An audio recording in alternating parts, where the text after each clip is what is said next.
atlaşı. Gelnaçı gururuna ılgap, üyün çıkıp yüzret eyleyip durupmen.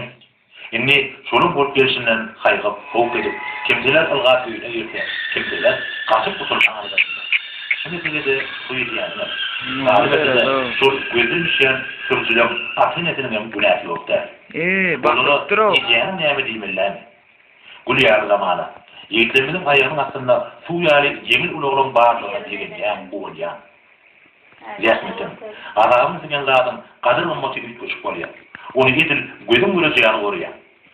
Sääli görsem, sol uluğunu ter saylayandan, sol uluğu için yeke demlede kanan koşmadan gördük. Yeni uzun yerine geçen kakının gecesinden günahı öyle.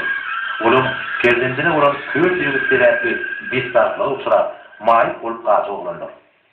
Solon hasenesi, oğullarını bir bilen sünün varıp, ölümür gülmez kalıp, güngüyünü olup, izir çekip yatarına karışma. Vaktinde olarak haydiyse, kim üyet üye olacağına, kim ir günü hayırlısı olabilir. Bu yeteneğim, ben toyunda var, bir hile yanmalıyım, sol masarı hareketlerini etmeye koyayım. Toyu ağır ilgini soğulayım değmelidir budur.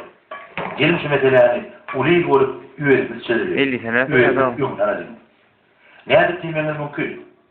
Kerimiz üye toyumuzdan başlar. Yeni ulafırıyan oğullarımızdan başlar. Şu hareketlere karşı olmuştur. O nere? Numara ne teni orkaya Toylarımız olmalı. Gelin ağa buldu, arasında, Peygamber manasında parahat ilimizde şular yani yaramaz enlikli adamları cemiyet olup yağlarayım. Men Rayet Haniyeli Fresul Aşavat şehrinin atılmaz Niyaz Koçak'ın 48. daimine yaşayan 2011 yılın 29. Aprel'inin doğrusunun toyunun takliyle sağlan 13.30 tovara oluyor.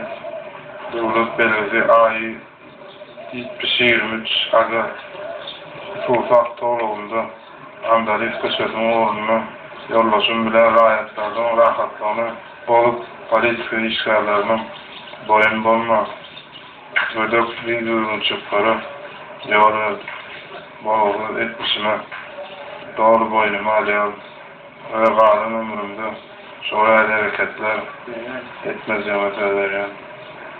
Men Rayet yaxşı biri Aşavat şehrinin Atımrat Niyazov Cay 2 canlı yaşayan.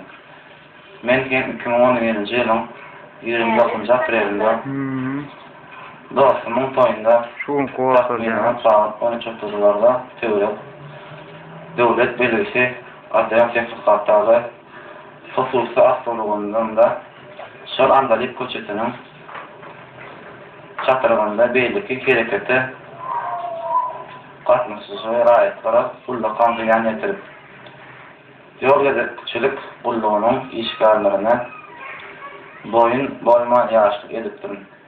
Yol hareketinin sadılarına gözük bozdum. Ödeden yanlışlarıma, yaramak etmişlerime doğru boynumu alıyorum. Hiç kaçan şeyde etmişlere etmeyeceğime söylüyorum. Yankı varan şekillerini ben